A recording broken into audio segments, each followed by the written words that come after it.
Let's pay homage to the Buddha, the fully enlightened one. Namo tassa bhagavato arahato samma sambuddhassa.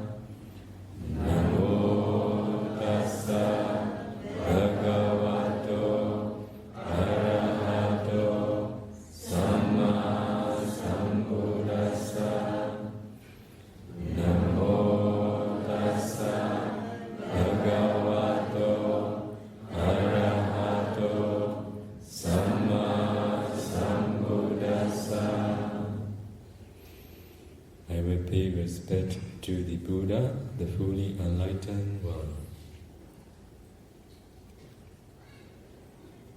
Buddha bodhaya titi tantoyo dhammataya sa. Dhammataya tanto dhammantino vadranaya sa. Nibuddho nibbanataya tan lokatrananami. Lokatrano lokatumai kozaya tasu phito mudo. Yo nago Buddha naga miro yadiya seindi atutta chin myaswa phayadi. Buddha thissa lin kuro rai tho twin ti myin tormu bi phit yue. Bodhaya sa juthai ta tu bolu ro kutu tin lin ti ja pa se chin chu nga lagao. Tanto kuro ga pyin yin chi tormu bi phit yue. Dhammataya sa juthai ta tu bolu ro kutu me yin chi ja se chin nga lagao. Tanto kuranga bin kileta upu khate inyin tormu bi phit yue. Dhammataya sa juthai ta tu bolu ro kutu me yin kileta pu nyin ja pa se chin nga lagao. Dino wa tandaya nawan garajango. Kuta thok chao kuro ran yauk pi phit yue ta lin. Dharanaya sa kuro thatu chuthai tu ro nipu tawan ma ve kanto. Kutan thok chao yauk ja pa se chin chu nga lagao. Nibuddho kileta pranibban win san yuk te. Kuro rai nyin tormu bi phit yue. Nibbanataya sa kuro thatu we ni lu ro pu kate nyin ja pa se chin chu nga lagao. Dhammam ni sin li na dhamma sakko. Te te di karuna shi tha metta phit ho cha tormu khet pa pe i. Lokatrana lokatumai kozaya tasu phito mudo.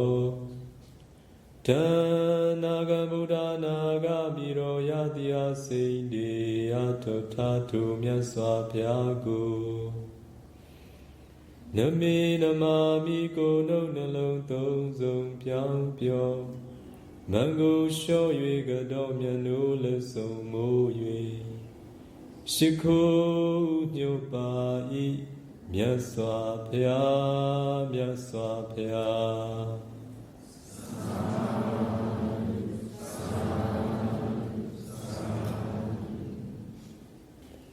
What is the question? I ask this first. If drinking water is a physical action, then shouldn't drinking alcohol also be classified as a physical action? Drinking water, this is one. Drinking or taking intoxicants or drinking alcohol, this is another. If we are not committing any unwholesome, we don't need to think about it. It is not a bodily wrong and verbally wrong action. We are not talking about wrong action. what is wrong action of drinking alcohol or taking intoxicants. It is unwholesome deeds. Why do you compare with drinking water? Eh? This is also on drinking. If drinking alcohol is classified as a mental wrong action because it harms only oneself, then how will we classify suicide? Suicide is just because of unwholesome result, because of very, very serious unwholesome karma that someone has accumulated, mainly related to killing action. Because of this reason, those who can't organize their mind, they do suicide. It is very, very serious karma related to their past bad karma too. If one sees a beautiful object as anicca, dukkha, and anatta, is this wise attention? If you pay attention beautiful object as beautiful object, it is unwise attention. First of all, you must pay attention. You must see beautiful object. You must break it down into ultimate reality. Or if you pay attention repulsiveness, only at that time you develop wise attention. Or if you pay attention 4 elements to any beautiful, any desirable or undesirable objects, you will see just small particles which are rising and perishing all the time rapidly. Only at that time you can develop wise attention. If a Sotapanna harms a Puthujjana, does he or she create bad karma? Sotapanna will not harm anybody. So no bad karma. The last question from this person. Does an Arya first need to do Vipassana in order to enter fruition attainment, or is it possible to enter fruition at any time, even without first practicing Vipassana? According to the teachings of the Buddha, those who have attained path and fruition knowledges, they have this ability, their capability to enter fruition anytime they want after practicing Vipassana. For that reason, before entering fruition knowledge, they need to practice Vipassana. Anyway, within a finger snap, the mind is doing its function. Because of this reason, those who have realized Nibbana, they see the truth. Their mind is most of the time walking. Because of this reason,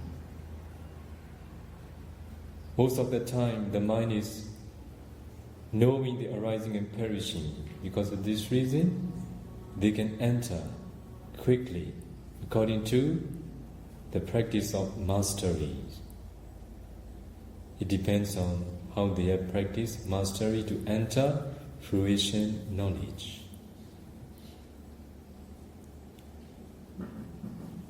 Yeah, I have a question about one of the answers you gave. If a Sotapanna, let's say, is a father, and he has a child. Father. A father, married man, and his child is disrespectful, and he spanks the child. He spanked. Hit the child. He hit the disciplined child. him. Maybe the child said something very disrespectful to his mother or something. Isn't it possible for a Sotapanna to become angry? Would a Sotapanna ever become angry and maybe spank his child because he was angry? I mean, a Sotapanna still has physical desire and still some loba and dosa in his mind. So could he become angry and say something perhaps to someone that might insult him? Sotapanna, those who haven't removed sensual desire and anger. They may feel angry sometimes, but they may be wise enough to admonish those who he or she need to admonish. They may think the right time, the right place, and the right person to admonish. Because of this reason, as they have attained path and fruition knowledge, they will not commit any very bad karma related to oneself and others. If it is harmful for others, they may avoid doing. They have wise enough to deal with those things that they need to do. But I don't mean everything will be the same quality. According to their quality, their wisdom, their rational mind, it may be different. However, they are wise enough as they have attained noblehood.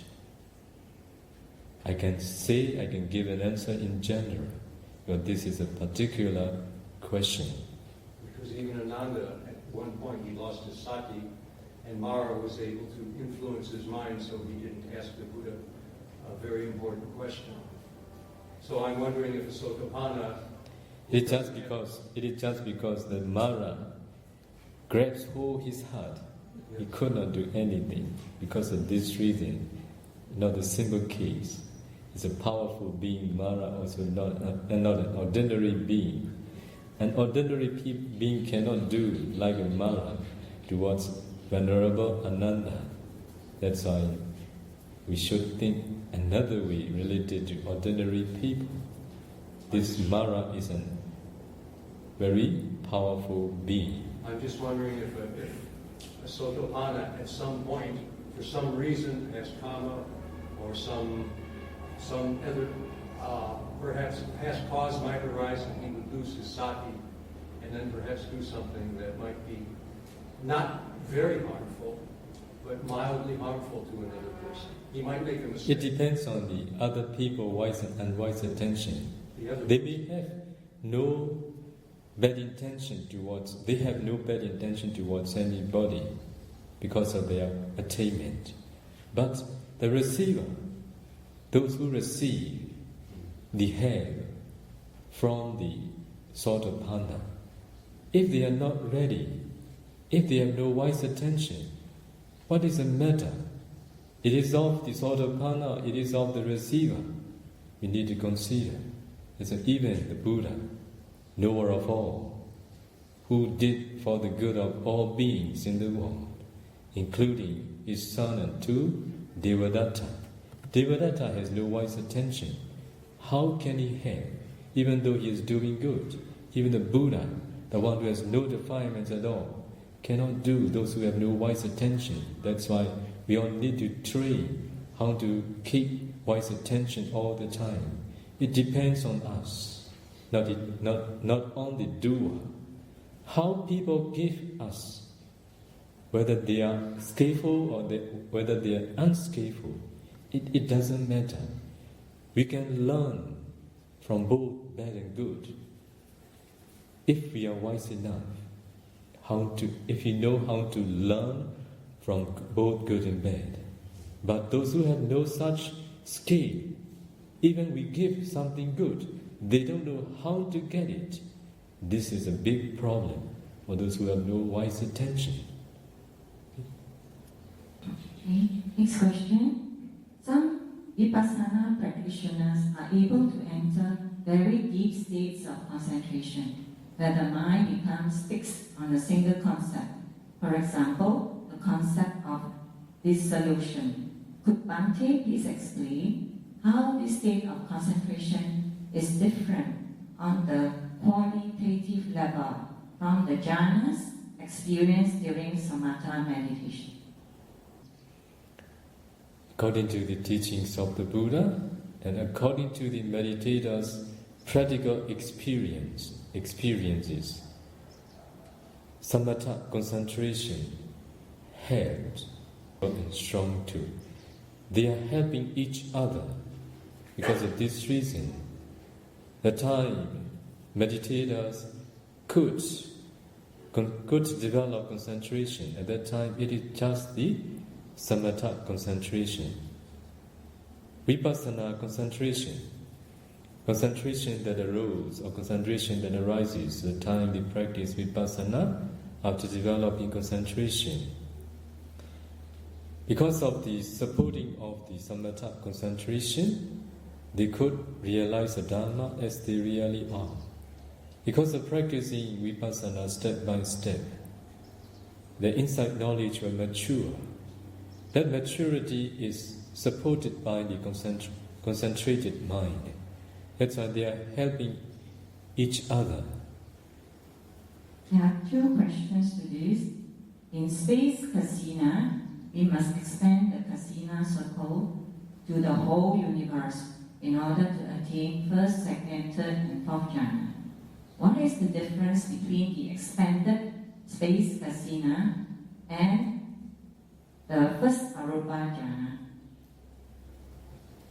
Space kasina and all the 10 kasina, they are rupa jhana, material jhana. Arupa jhana, boundless space consciousness. This is arupa jhana, immaterial jhana. Immaterial jhana can be practiced only after removing material jhana. Suppose those who are going to practice first arupa jhana, boundless space consciousness,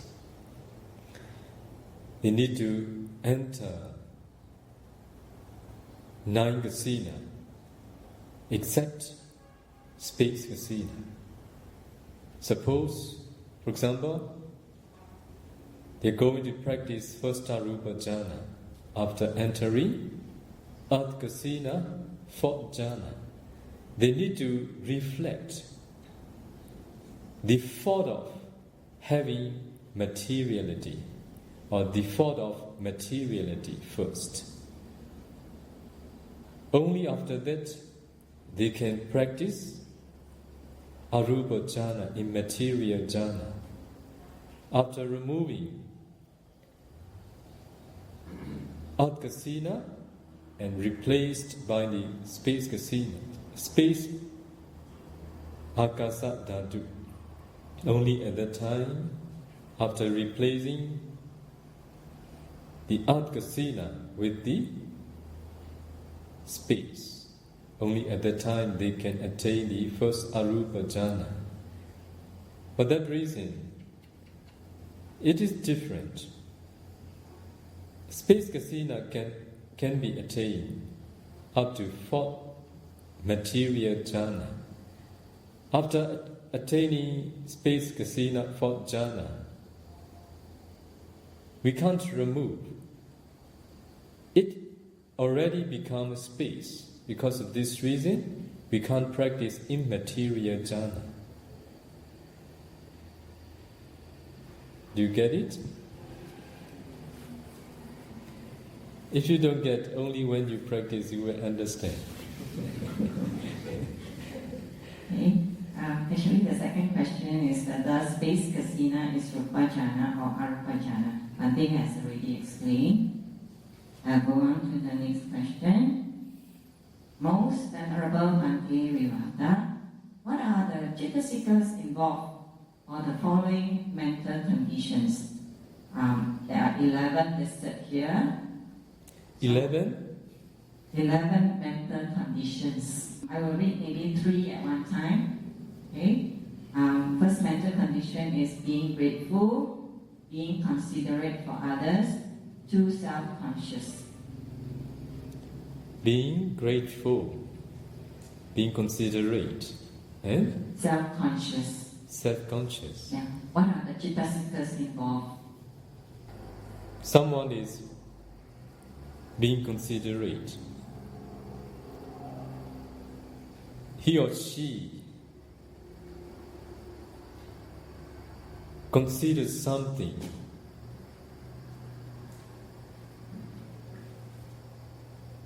seriously,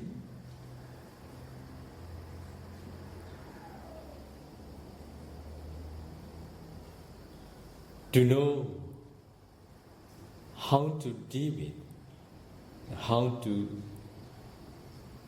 do something that he or she is going to do,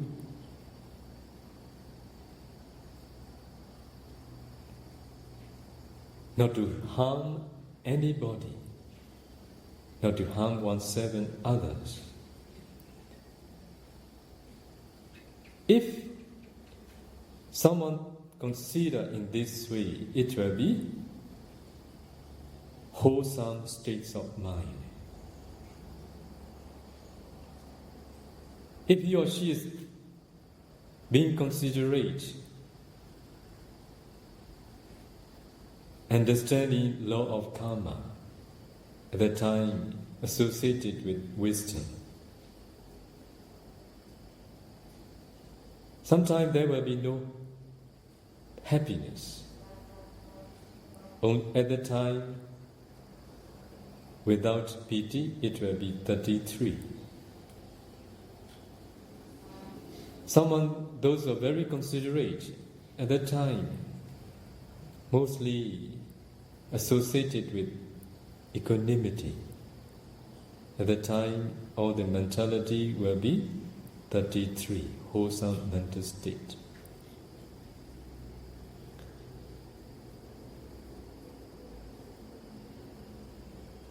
For about being considerate, I want to say just for those who want to really do for the good of oneself and others, that's why they are being considerate. Being grateful, it is also, if it is with pity, with pleasant feeling, it will be 34. It is also wholesome states of mind.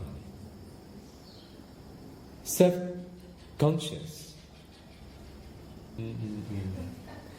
Sometimes wholesome, sometimes unwholesome.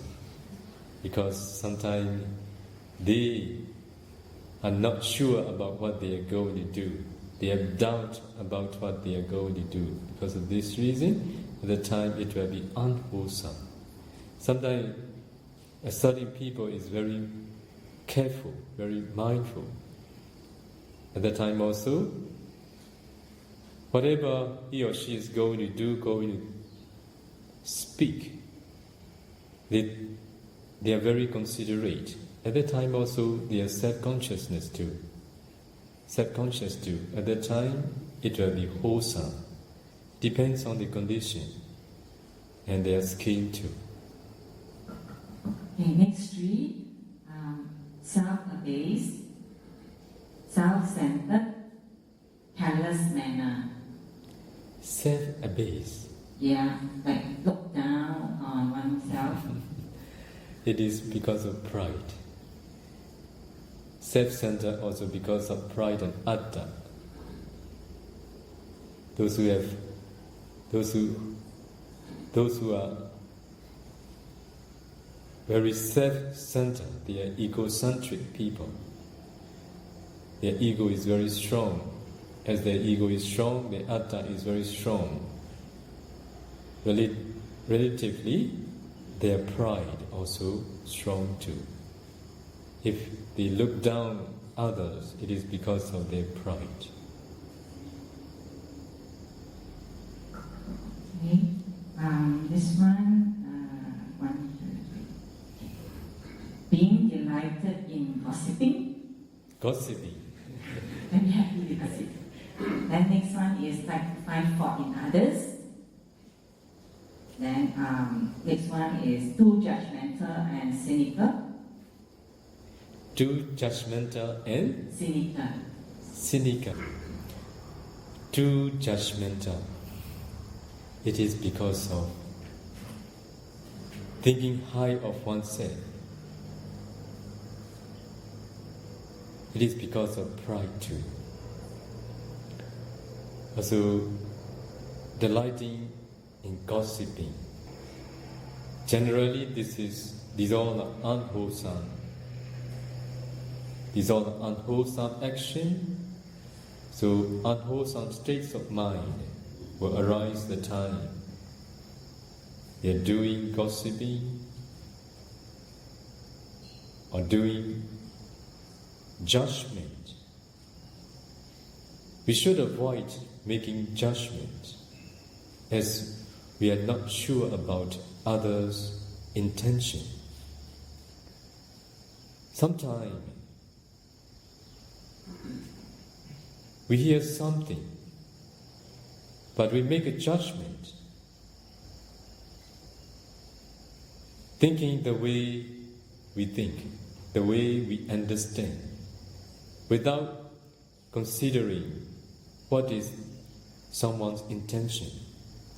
Sometimes intention is very good, but because of not knowing someone's intention, if you wrongly make judgment, it is very dangerous.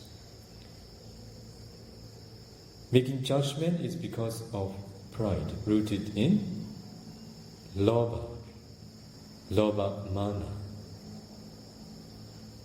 It is rooted in lobha, gossiping.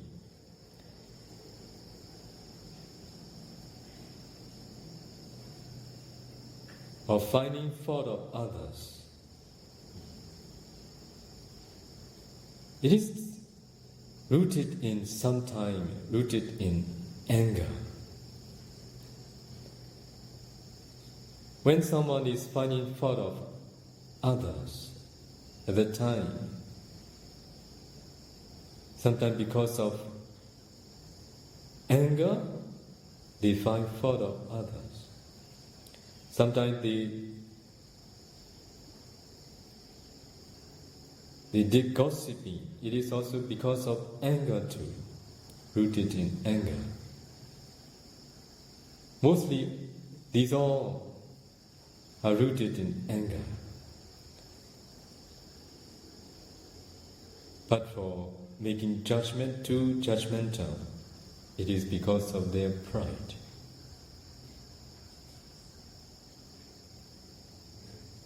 Could a person with an excess of the wisdom faculty be too judgmental? No. In the teachings of the Buddha, there are two persons. Pandita, Patirupaka, and Ekanda Pandita. Do you understand? Pandita, Patirupaka. Who pretend himself as a wise man. It is Pandita Patirupaka, not real one. Ekanda Pandita means the real wise one. What is the difference? The one who pretends himself as a wise man, he always finds fault of others, but he never show the way to come out from someone is in. Do you get it? Someone always make judgment, but never explain the way to solve the problem. It is Pandita Patirupaka, the one who pretends himself as a wise. Wise man, Ekanda Pandita. He point out, what you have done is wrong. If you do this way, it will be right. This is Ekanda Pandita. That's why we don't need to care about those who always make judgment all the time. Never show the way to come out from where we are. If you are being care about those who are all the time making judgment, there will be no place and no time for us to do our things. That's why we don't need to think about them. The real wise man always meet with metta. Hey, what you are doing is not wrong, not right. Do like this. They will explain you, show the way, how to get out from where you are and how to go ahead. They will enlighten by pointing out, not by blaming, just by explaining in a reasonable way.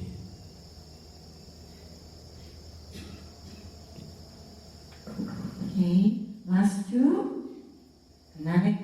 Analytical mind state and the sense of deja vu. Analytical mind state and Deja vu. Our meditators, those who had developed concentration, who had attained deep concentration, they analyzed to know and to see the ultimate reality. They are very analytical. They have analytical mindset the time they are analyzing ultimate mentality and materiality, which is beyond your naked eyes, beyond your ears. If we have such quality, this will be very deep and very high and very superior. But people in the ordinary world, some people, some person or some they have analytical mindset, but with a lot of doubt in their mind. Why? They are analyzing within their ability. What they can do is what they can see within what they can see and what they can hear. They can't go beyond. Because of this reason, they can't solve. Even though they have analytical mindset, they can't solve their confusion. They can't overcome their confusion. They can't remove their doubt. They have a lot of doubt in their mind. That's why analytical mindset mostly rooted in doubt, rooted in dosa too. Dosa, viji, kiccha.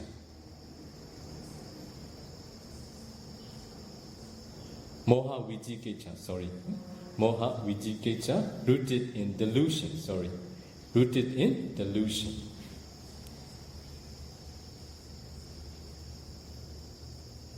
Okay?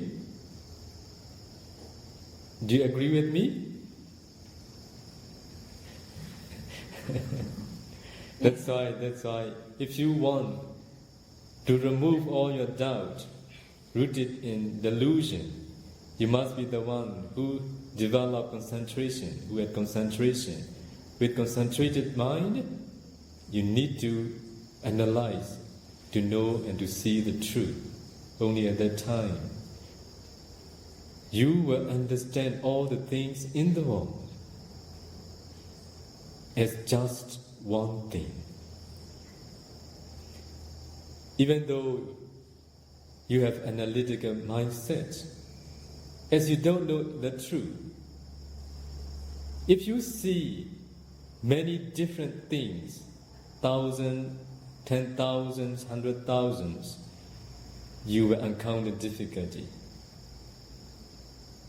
How to analyze them? Actually, from the ultimate point of view, when you see ultimate truth. You see all the 10,000 things into one. No more than this. Does he need analytical mindset at that time? No need. Already very clear. That's why you need to know and see the truth. Only at that time you can give up that analytical mindset which make you feel dukkha all the time.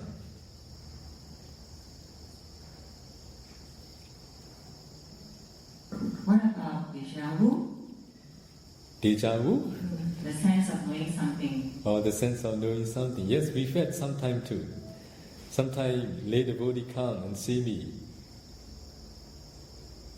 Have you ever met me before? I asked them. I thought I had met you before somewhere. And I asked them, where do you live? The place I never been there. Maybe because of our karma relationship, I think. Okay, thank you, Bhante, for your answers. Okay, next question, my respect to Sayadaw. 2 questions here.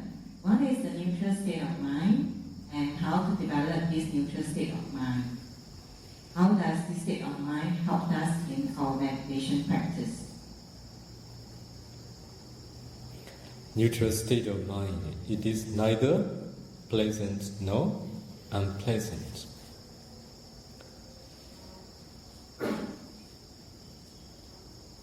It is what is happening in our daily life.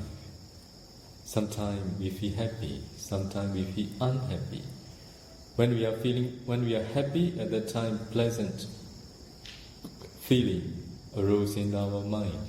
When we are unhappy, at that time we have unpleasant feeling. But sometimes we have neutral feeling towards a certain thing too. A certain object that makes you feel happy, sometimes you have neutral feeling on that object sometime too. Because of this reason, the feelings are all the time changing according to our understanding. When we were young, when we get something what we want, at that time we feel very happy, pleasant feeling arises. But when we are getting older, if we get those same things, as we become more mature, at that time there may be no happiness, there may be no unhappiness too, there will be neutral state of mind. Because of life experiences, and because of the way we see on things, the feeling may change or improve in our lives. But if we feel happy,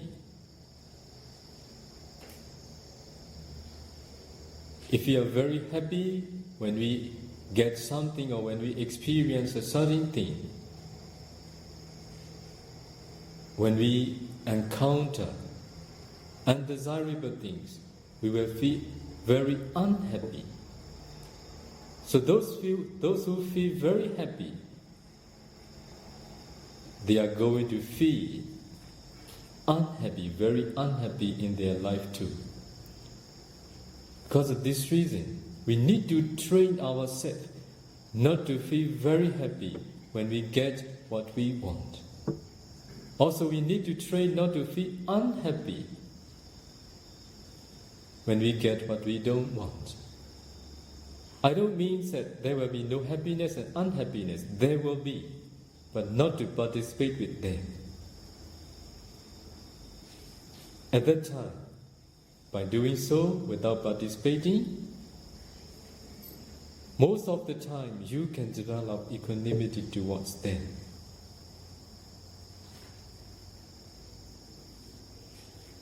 Equanimity towards something or someone is a mindset that need to be developed in our life. If we can develop such state of mind in most of our life, we can live more peacefully. We will be more mature day by day. In that equanimity, equanimous mind,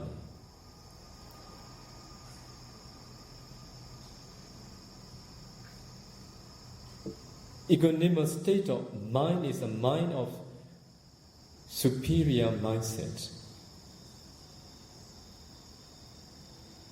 Those who are very happy because of seeing things they like. Those who are very unhappy because of seeing things they don't like. They will suffer in their life often, again and again. So if we train ourselves to develop equanimity towards the things we like and the things we dislike, at the time we become more mature, we can live more peacefully.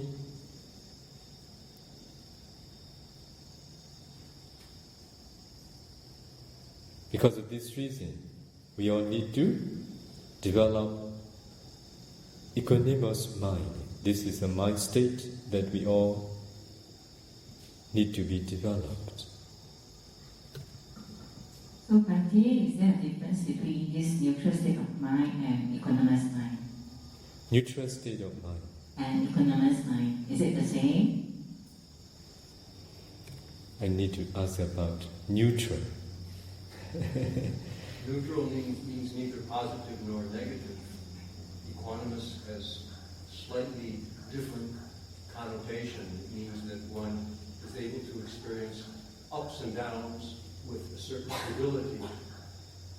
I don't know exactly. It depends on what the questioner means by neutral. You know, I'm not sure. To me, it means more or less the same. I don't know. It's a semantical question. It's a question that has to do with the definition of the word. But I think they're basically the same thing. Okay. So, from my point of view, to these two words, equanimous state of mind must be developed intentionally in our life. By doing so again and again, we become familiar with how to be with it. Because of this reason, because of practice makes perfect. Next time in the future, neutral state of mind easily arises in a natural way. This is a relationship between equanimous state of mind and neutral feeling. I think the problem is there may be a confusion between feeling and state. Because a feeling is like a pleasant feeling, like Vedana. But a state of mind is whether there's actually would be tanha in the mind. Now feeling, Buddha said 3 types of feeling: pleasant, unpleasant, neutral feeling. Right. So, but I don't think they're referring to feeling here. I think they mean something else, but there's a little confusion. State of mind is associated with a certain type of feeling, whichever state of mind, with pleasant, unpleasant, or neutral feeling. That's why a certain state of mind is associated with a certain feeling. But I think you could have a neutral state of mind with a pleasant feeling. No. Well, it depends what they mean. If they mean equanimity by neutral state of mind, yes, you could. But if they mean feeling by neutral state of mind, then you're correct. No. The neutral feeling is upekkha. Okay? That would be neutral state of mind. Neutral state of mind. Neutral feeling would be neither pleasant nor unpleasant. The same. Same. No, Vedana. In the Buddhist tongue, sometimes we use neutral, sometimes equanimity for upekkha, according to the translator. For example, those who are going to practice metta meditation, they need to radiate metta towards respected person, and then neutral person, neither like or dislike. A person who he neither like or dislike, it is neutral person. An enemy. At that time they translate as a neutral. So in Pali it is said Majjata. Majjata means middle. Like middle. Middle. So the first one is Piya, who we love, and enemy, weary, it is our enemy. So Majjata is a middle one. The one who we like, the one who neither we like or dislike. It is neutral. They translate it into neutral. It's Majjata. But actually,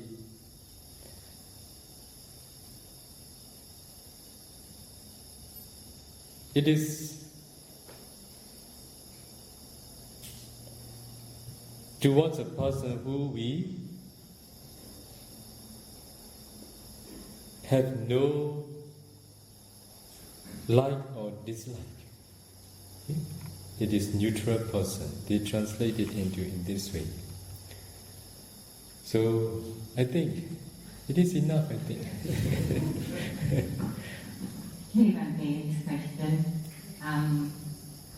Please explain the four sublime states, metta, karuna, mudita, and upekkha. Where do they come from? Are they the result of a purified mind, and therefore the natural state of mind, free from defilements? Where they come from?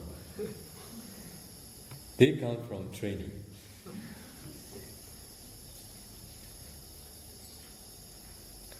But for metta,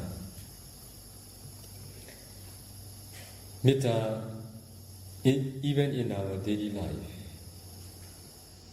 we have loving kindness towards others. In our daily life, sometimes we have compassion towards others. In our daily life, sometimes we have sympathetic joy towards others. In the same way, in our daily life, sometimes we have equanimous state of mind. All these happen according to the situation, according to the persons we meet, and according to our temperament too. But all the wholesome states of mind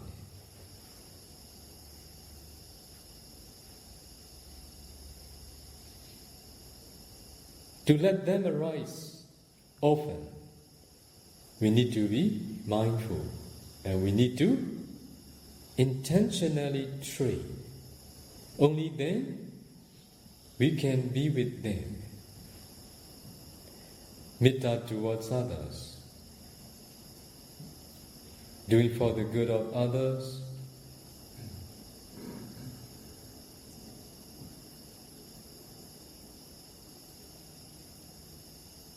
it is due to our practice, also for about the compassion for the wise. If they see suffering beings, if they see someone who is suffering from something they can't bear, they fed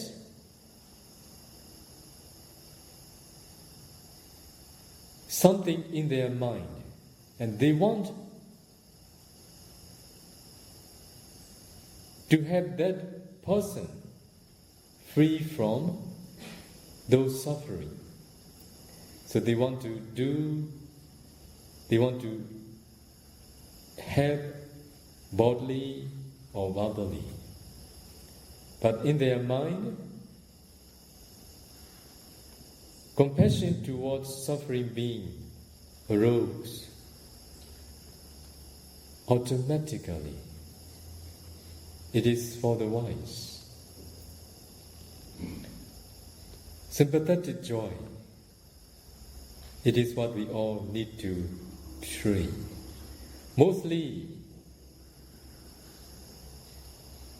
people, they have jealousy. They feel jealousy when they see someone's success. This is what is happening in most of the people's mind.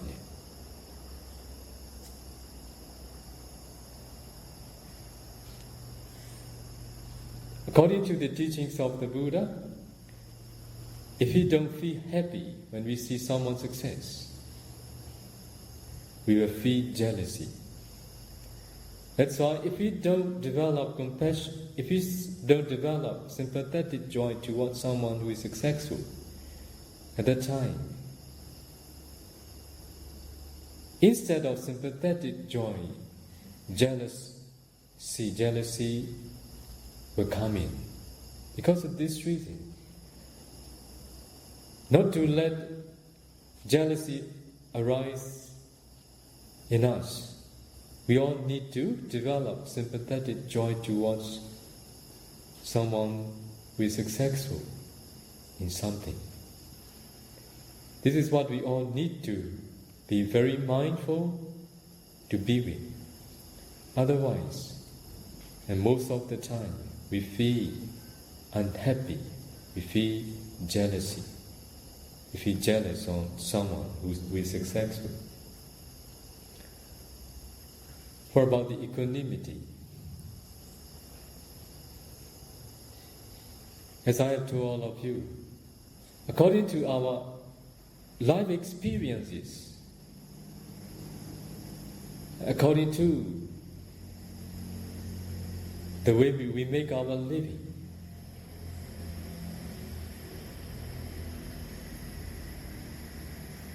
to develop equanimity towards someone,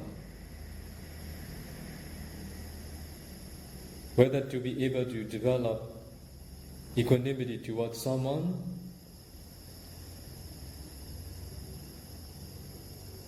is easy or difficult, depend on their life experience and the way they make their living.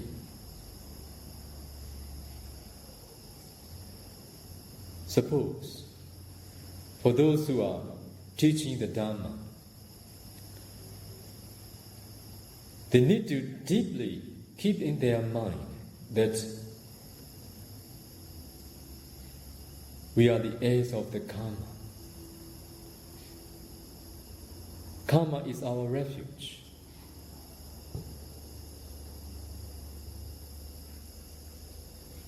We can't be all the time as we want, or they can't be all the time as they want. Also, we can't make them be the way we want. They will be according to their karma. Deeply understanding karma and its results, those who are teaching the Dharma, they need to teach themselves too. On the way we are teaching others, if we don't know how to develop equanimity towards others, we will suffer, those who are teaching the Dharma.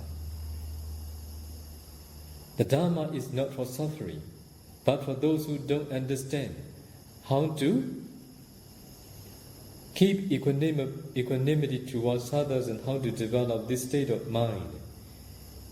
Along the way they're teaching the Dharma, they can't really help others. They will disturb others and they will disturb themselves too. In the same way, nobody can avoid doing good.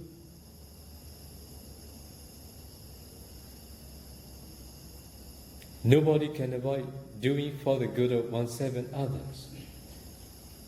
But if we have no metta, if you have no loving kindness, if you have no true metta, We can't help others. What is true metta? True metta is associated or surrounded by the equanimity. If we are going to do for the good of others, at that time we must make ready to receive both desirable and undesirable from those who we are going to do good for them. As we are going to do for the good of them, for the good of others, we may expect only the desirable action, but it is not true. It is what we can't expect all the time. Because of this reason, to do for the good of others, we must develop equanimity towards them. We must make ready to receive both desirable and undesirable. Only then we can do for the good of others really. Only at that time we can maintain our metta towards others. For about compassion and sympathetic joy is what I have told all of you. Those who have metta, and those who have karuna, very strong karuna, compassion, whenever they see a suffering being, they can't bear, they want to help them. The way to get out from it. This is what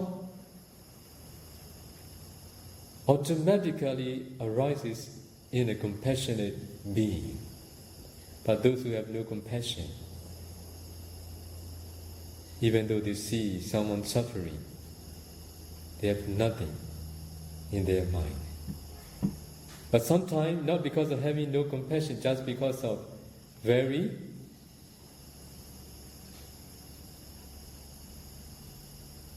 mature state of mind, because of life experiences, they have equanimous mind most of the time. For such being, not because of having no compassion, just because of deeply understand law of karma and the cause of happening the suffering. That's why they can easily develop equanimity towards even when they see suffering beings too. Why? Sometimes it is impossible to help them. At that time, if we don't develop equanimity towards that person, we will suffer. At that time, it will not be compassion, it will be suffering. Since Swati mentioned about true metta and karuna, I'll follow up with this question on compassion. Sometimes when we hear about the misfortune, distress or unhappiness of others, we feel something in our mind and would like to help. We may think that we have a lot of compassion at that time. How can we distinguish between real compassion and participating in others' and own sorrow? Sometimes sorrow stands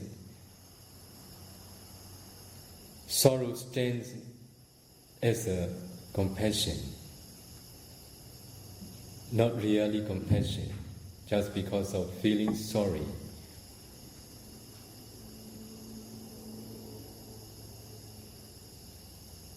The nearest enemy of compassion is feeling sorry.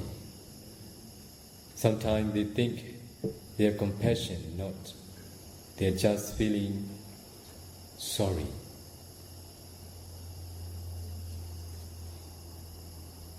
This is what we all need to observe ourselves. Okay. Is it possible for a person to have very strong equanimity and yet no metta, no karuna, no mudita? Is that possible? No. Metta is metta. Karuna is karuna. Mudita is mudita. Two states of mind cannot arise together. That's why at a certain time with metta, and then it changed into upekkha immediately or very quickly.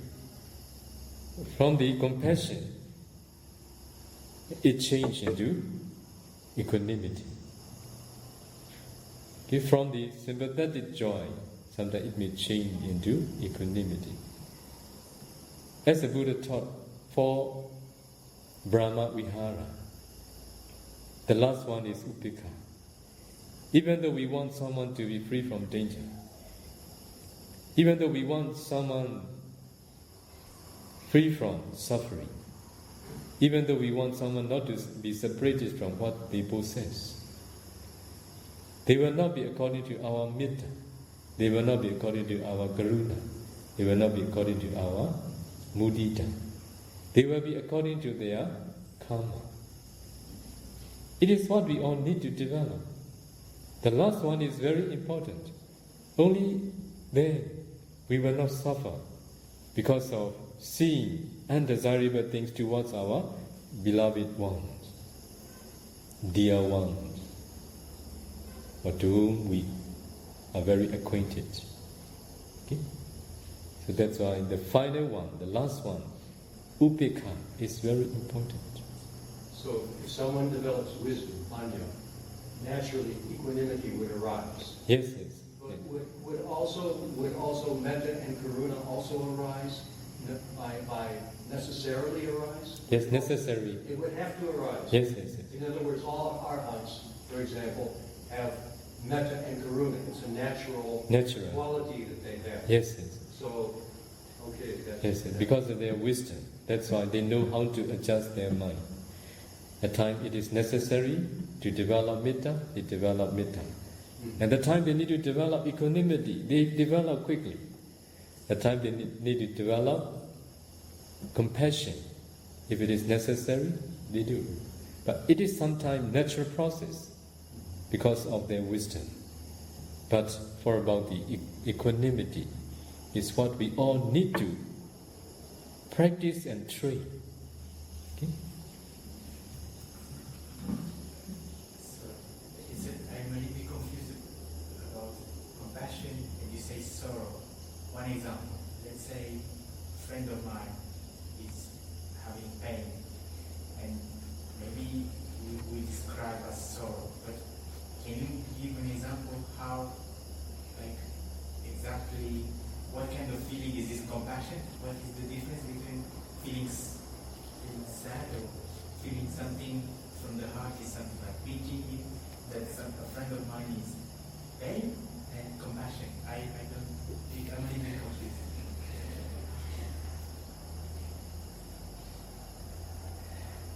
Toka karuna yang saudade. Sorrow sometimes stands as a compassion. Yes, for those who are wise, compassion towards a suffering being arises in a way, in a natural way. Okay?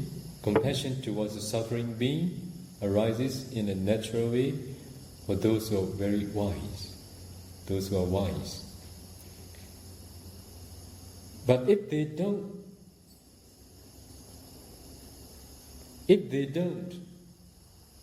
keep in mind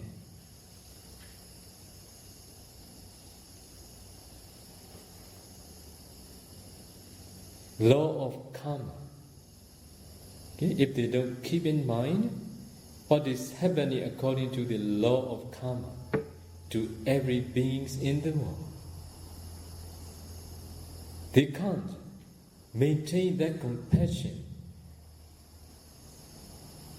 as a compassion.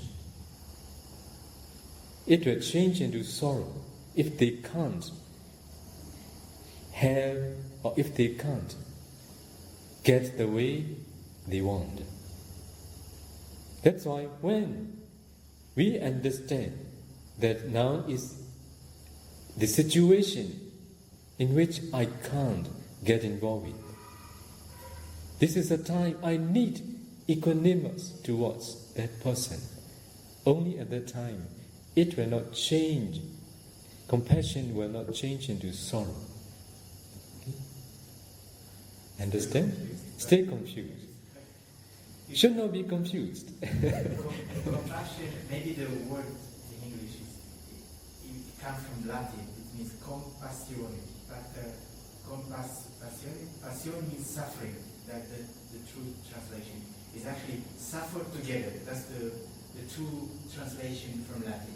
So you suffer together, and if it is that's the origin of the word. Yes. And then sorrow, and it's a way of sorrow. So that's why. Yeah, because of what you confuse. Yes, we don't understand the way you understand the word compassion. That's why we are very clear. Now, the word make you confused. Please tell them to choose the right word. Compassion is not the correct one. Not suffering together. That's the origin. Yes. When someone has compassion, don't they want that other person to come out of their suffering? Yes. They want somehow, if they can, to relieve that person's suffering. Yes. Because if a person, you feel sorry for somebody else, you don't necessarily want to help them. You just say, I feel sorry for them. Oh, it's disgusting. You might feel pity. I feel sorry for that person. You feel sorrow, but compassion is more active in that sense. To make him release from Suffering. Yeah. Not suffering together. Yes. Because of knowledge sometimes make you confused.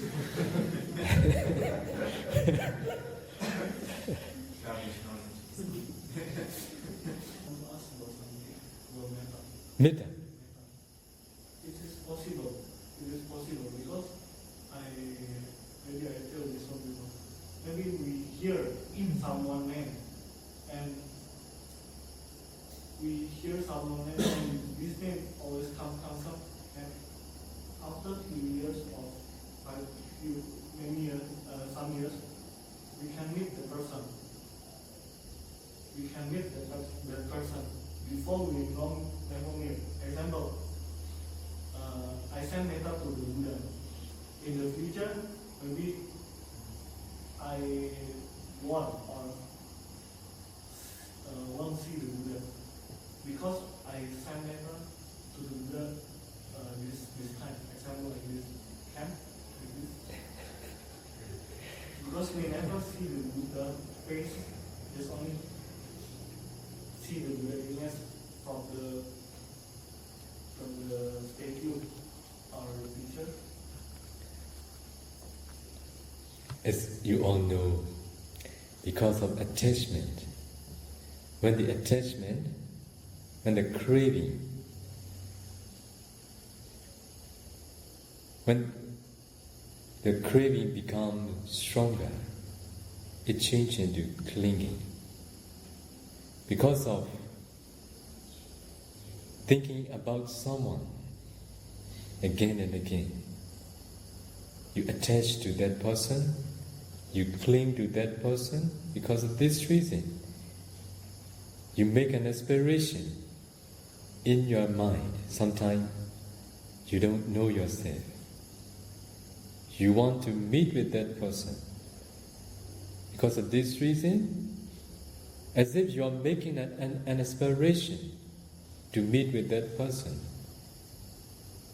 Because of this reason, you also accumulate some necessary things to meet with that person.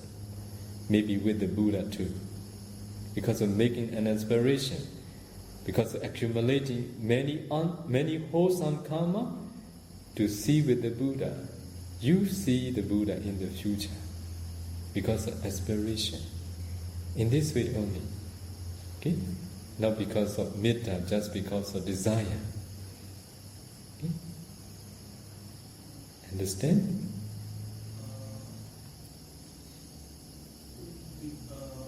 Like we see the Buddha image. We see the Buddha image in many times. So we send metta to the Buddha. You are going to meet the Buddha or not? We don't know. Okay? This is what we can't say for sure. But if you make an aspiration to see the Buddha in the future, as the Buddha said, those who are virtuous, they can fulfill their wish if they make an aspiration depending on their virtue. They can be the way they want in the future, or even at the present too. What you can get at the present, you can get it. What you can get in the future, you can get it if you do something good based on your virtue. Okay? That's why this is a question what we can't say, what you don't know, what we can't know definitely too.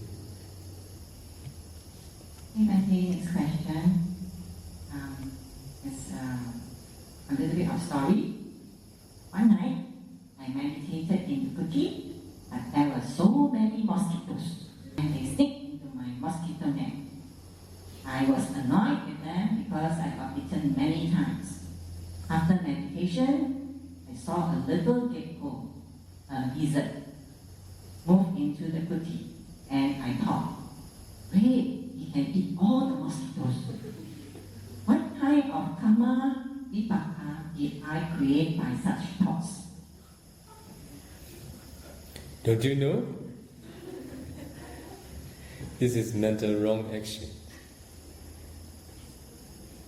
You have no metta towards those suffering beings.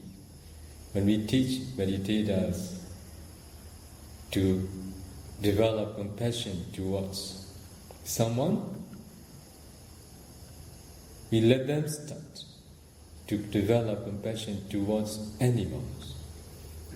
Animals, they are suffering beings. Why? They are not intelligent. They don't know to do good. They don't know what is good, what is bad. They don't know to find the opportunity to do good in their life too. Whatever they do according to their kilesa, their defilements. If you observe the mosquito, the time they bite you, mindfully,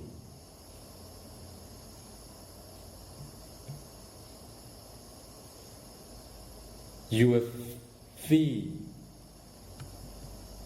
sense of urgency. Their craving is very, very strong. They are sucking our blood. If we let them bite for a certain period, they don't know. They don't sense that they are in danger. We can do whatever we like. Okay? But they are not in this state of mind. They have no such sense. Because of their attachment and craving, they spend a long time. They are in danger.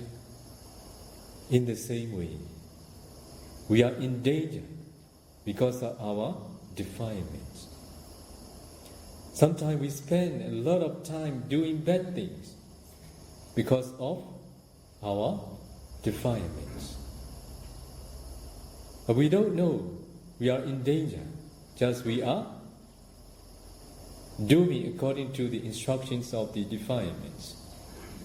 Now mosquito bites you, mosquito annoy you, just because they have no intelligence, just because of their defilements.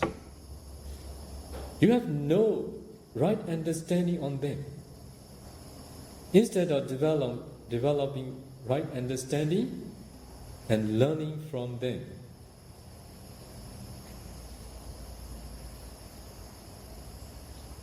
you make yourself to be a stupid person. Okay? And you wish the lizard to eat all them too. Think about it.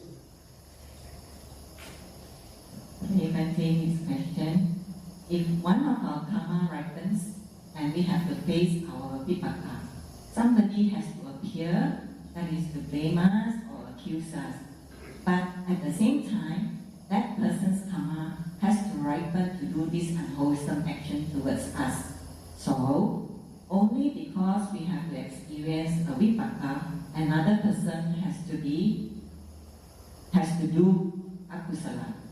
The question is, how does that work? Is there something like the time schedule in the matrix of karma? Not because of time schedule, just because of ripenings of karma, like our Buddha.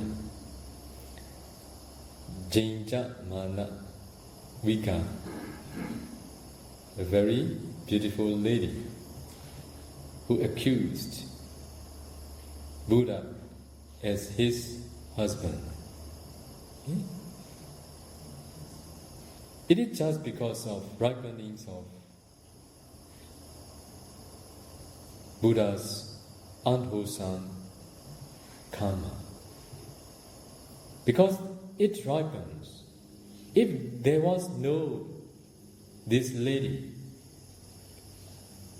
another lady would appear to accuse him, to accuse the Buddha. That's why when karma ripens, we need to pay our debt. This is natural law. It is not according to schedule. It may be in this life, if it is not, in the future.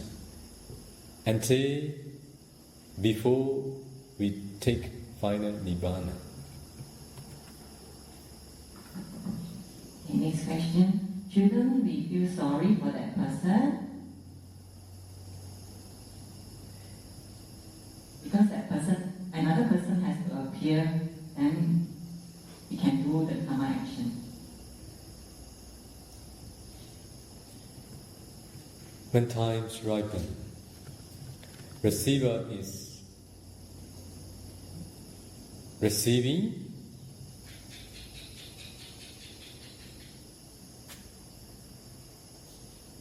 the result of his old karma. The one who did it is the one who is accumulating new karma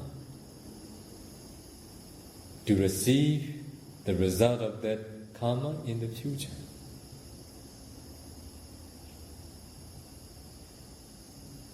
The receiver is receiving the result of his old bad karma. The doer is the one who is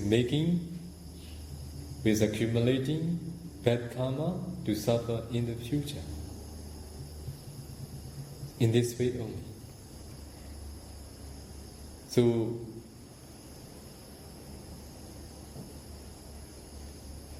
whether you feel compassion towards him or her, it depends on you. Okay? It depends on you. You can feel compassion, but for those who understand the law of karma, they think in this way. Oh, this is the receiver of his bad karma. This is a person who is going to receive for his bad karma.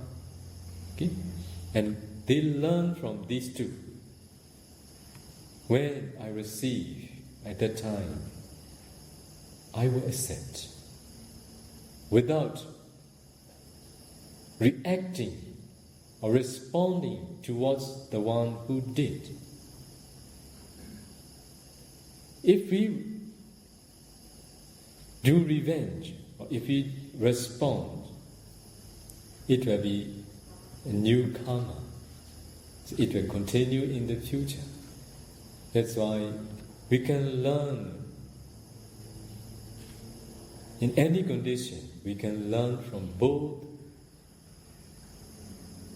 good and bad, if we know how to learn. Okay? So I have a question. So that seems like it won't stop anywhere, like because there has to be a receiver and a giver. So there's going to be a receiver every time there's one that come up. Not in this Is way. it going to stop or not? Not in this way. If we just think about the continuity, we will think in this way.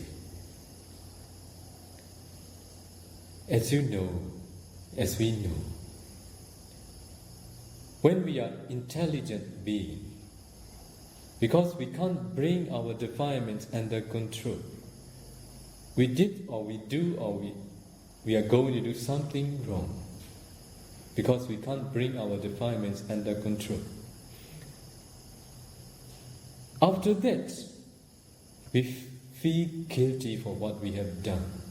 Because of this reason, we change the way of thinking and we improve ourselves.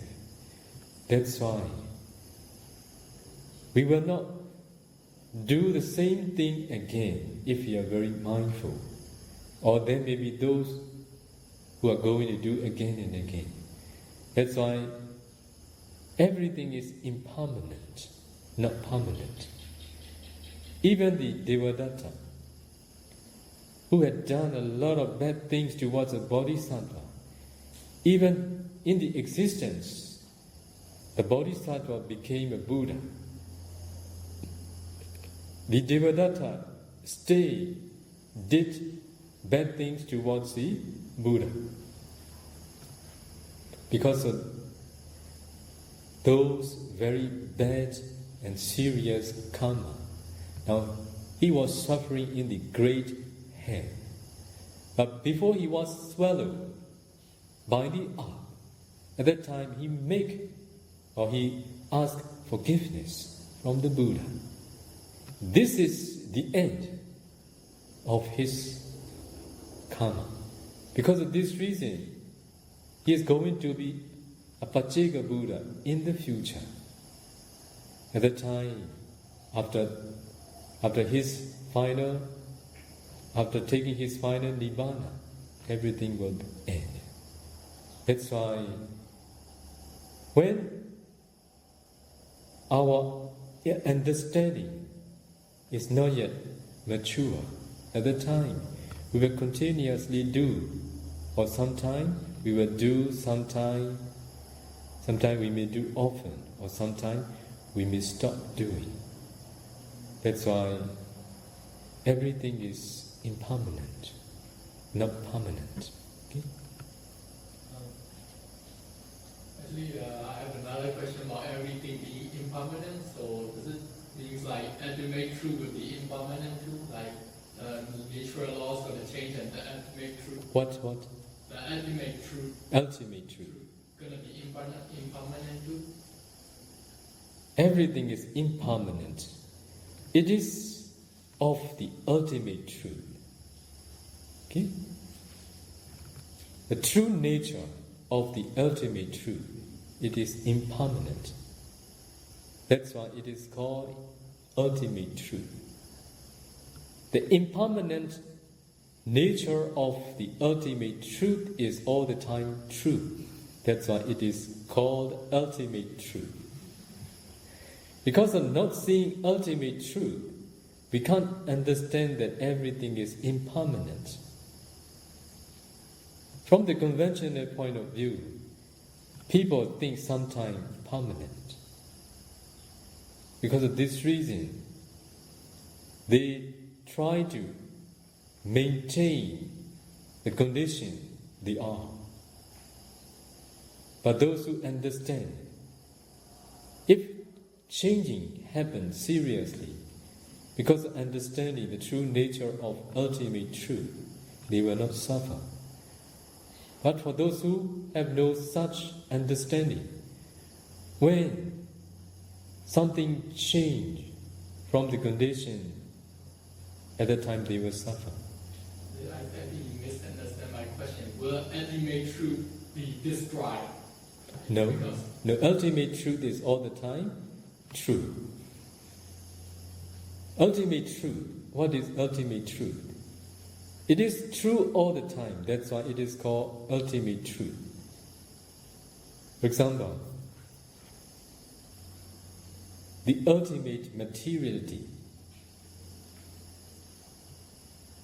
which is all the time arising and perishing rapidly. After it arises, it perishes. It is the nature of the ultimate materiality. There is no ultimate materiality which is not arising and perishing. It is all the time arising and perishing. Before it arises, it is not waiting anywhere that I'm going to arise. After it perishes, it is also not, it doesn't compile anywhere. Only it exists between arising and perishing. Okay? For that reason,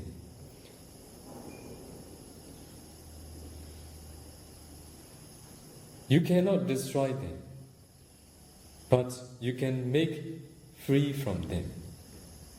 Nibbana is where there is no arising and perishing. Nibbana also one of the ultimate truth. But where there is no arising and perishing, there is only peace, real happiness. We don't think to destroy the ultimate truth. We are trying to make free from this truth. Okay? So there are 4 paramattha rupa. Citta, consciousness.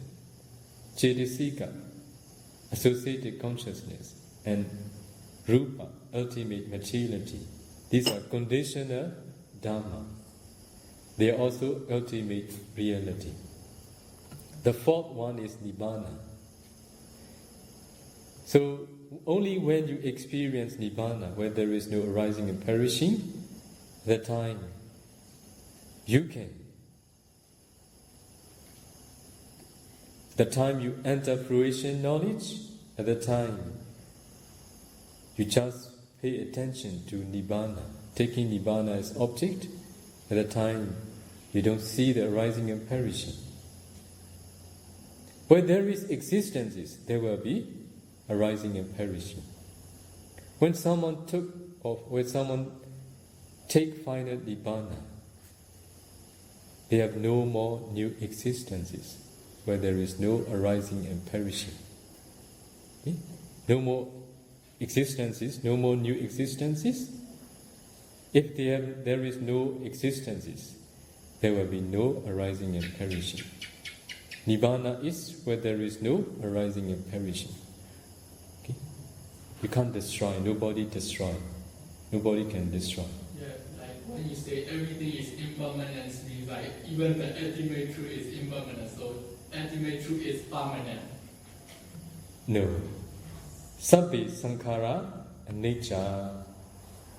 All the conditional dharma that among 4, the first 3, citta, cetasika and rupa, this is conditional dharma. Everything what we hear mean, all the conditional dharma, sabbe sankhara anicca. Okay? Nibbana means no existence. Does it mean that we disappear, we kill ourselves of mentality and reality?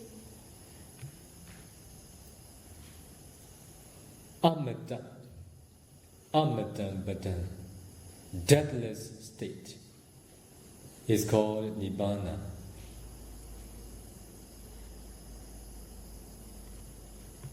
Those who have taken final Nibbana, as they have removed all their defilements, they have no ignorance, they have no craving, that's why there will be no causes for new existences.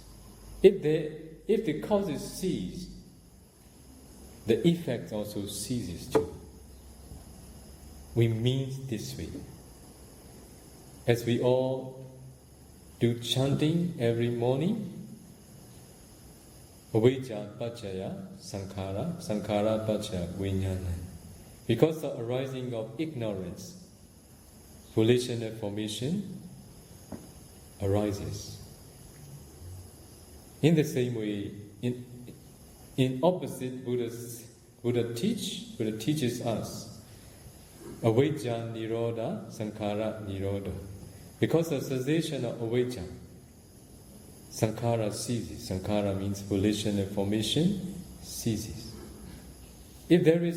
If volitional formation ceases, patisandhi vijnana ceases.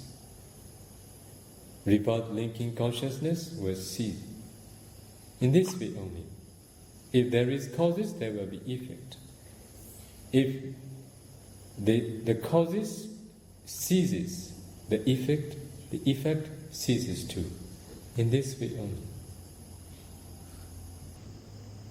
Okay. Since Bhante just now mentioned about cause and effect, this question is related to it. Does action exist, or is everything automatically a reaction on something? In the same way, is not every cause automatically an effect of another? Do we have a free will? It is not because of past karma.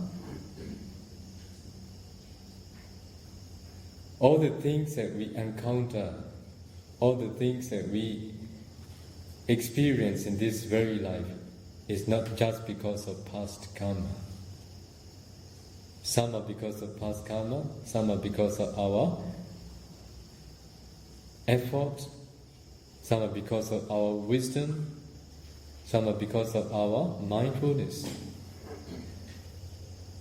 Even though a certain karma has been accumulated in the past, maybe I will explain directly. If someone wants to be a rich man,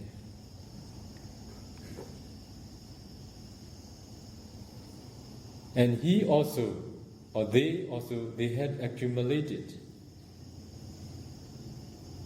respective karma to be a rich man in the past, such as making an offering in their past.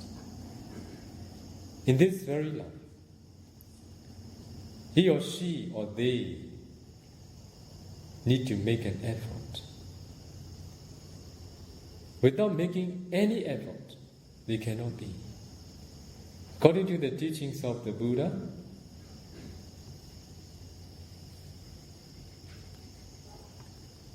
when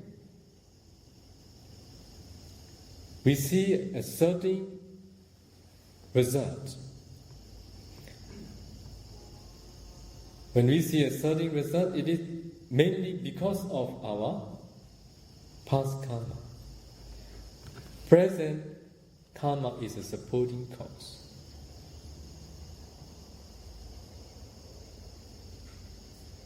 If someone had no such karma to be a wealthy man, how much he tried in this very life, he cannot be.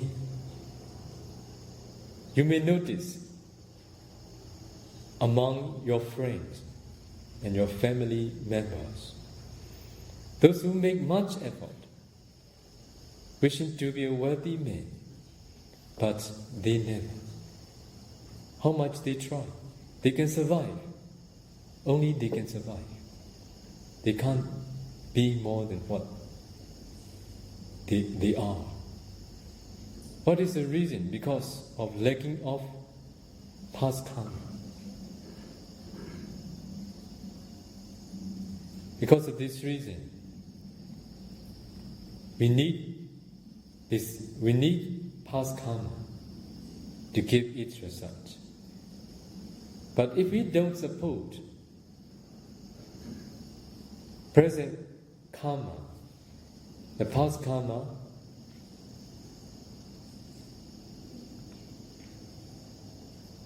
to give its result,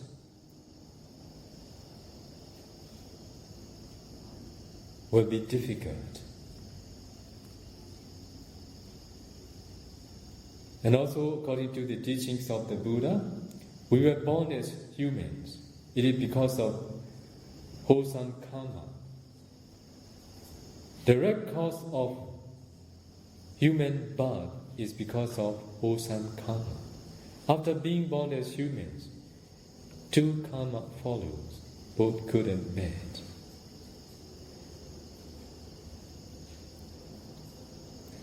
If we do a lot of unwholesome karma, the two karma that follows, like two arrows following us. If we do a lot of unwholesome karma, among two arrows, between two arrows, the bad arrows, which is bad karma, will shoot you because of accumulating unwholesome karma at the present. But if you do wholesome karma, the two arrows that follow you, or the two karma that follow you, the good karma, get its chance to give its result. Because of this reason, our present karma is very important. To give the past karma, to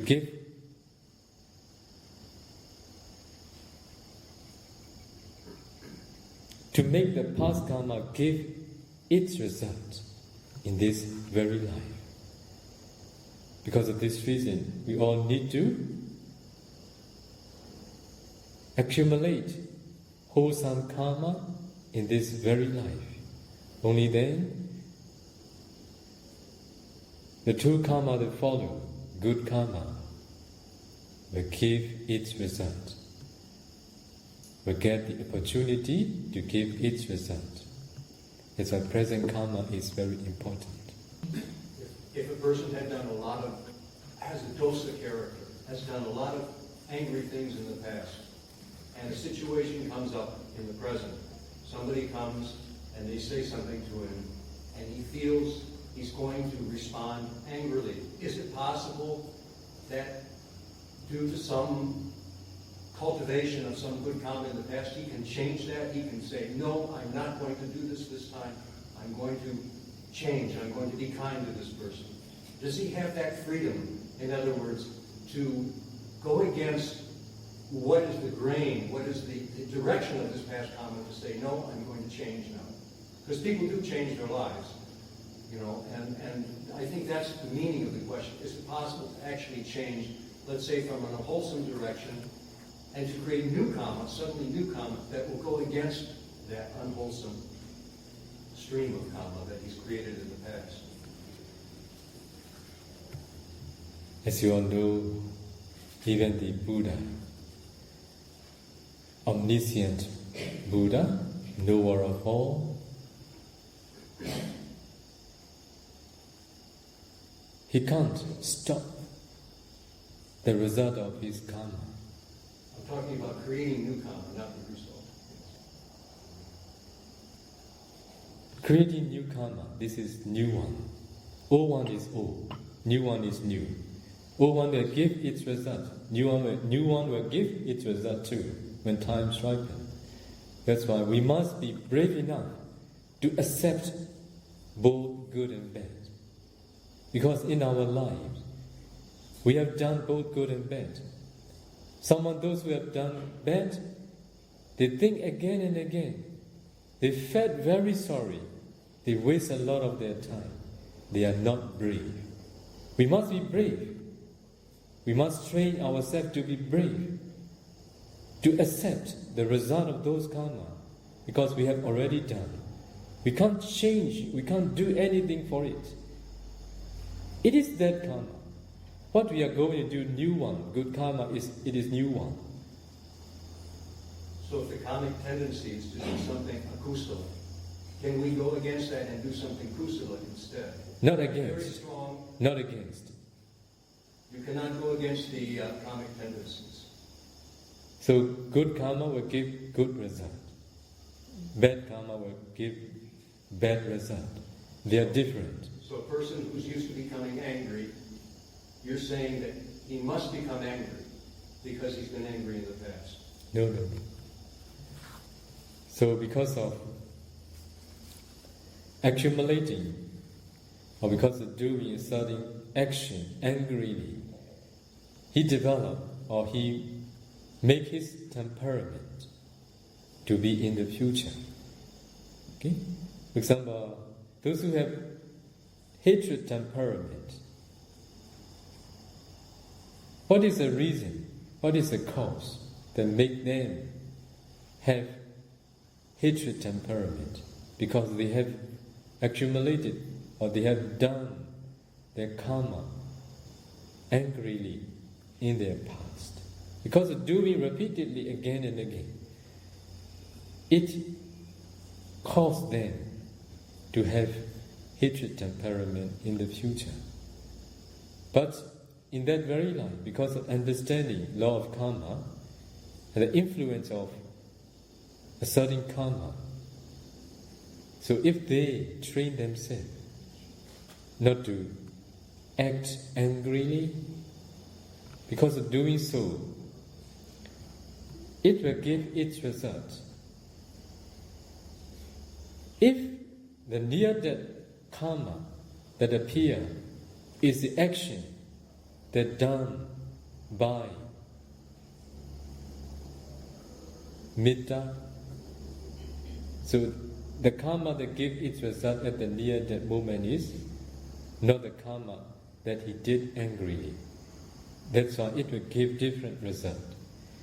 So those karma he or she had done angrily, it follow them too. At a certain experience, in a certain existence, if that karma didn't give its result, but surrounded by,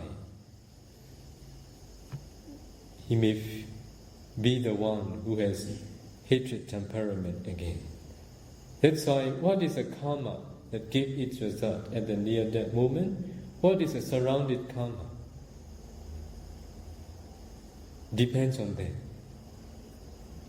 Okay? That's why all the karma that we have done, maybe long time ago, many eons ago, they may give their results in the future too. That's why which karma is the karma that gives its result at the near-death moment? Depends on it. The result will be different. That's why we don't need to worry about them, because for sure they are going to give when times ripen. So what we should do is to do good deeds for the rest of our life as much as we can. Because of this reason, these karma will become stronger. If they are stronger, they may give their result. The wholesome karma. Wholesome karma.